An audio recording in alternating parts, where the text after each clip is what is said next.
This Tuesday, Americans will go to the polls to elect our president for the next 4 years.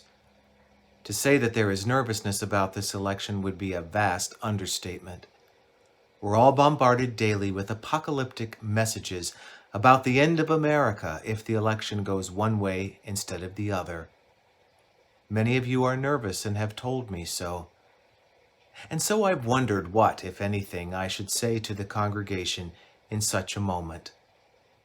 A few weeks ago, when I was struggling with this question, my wise colleague Allison McCaffrey said 4 simple words that reset my thinking like unplugging a modem and plugging it back in.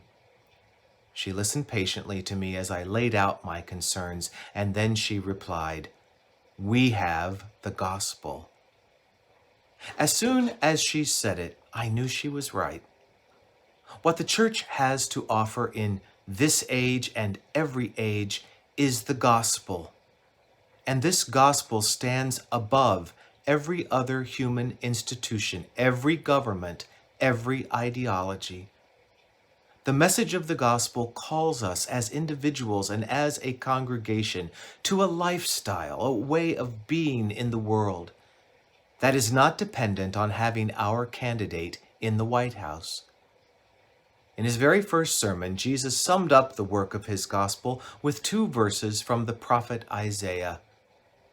"The Spirit of the Lord is upon me, because he has anointed me to bring good news to the poor. God has sent me to proclaim release to the captives and recovery of sight to the blind, to let the oppressed go free, to proclaim the year of the Lord's favor."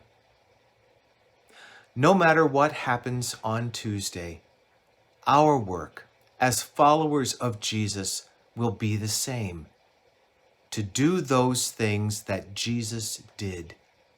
So, First Congregational Church of Cheshire, how will we bring good news to the poor in 2021? How will we set people free from those things that oppress and bind them? How will we help folks see in new ways? How will we proclaim and show favor to all of God's children? How will we follow Jesus, come what may? Amen.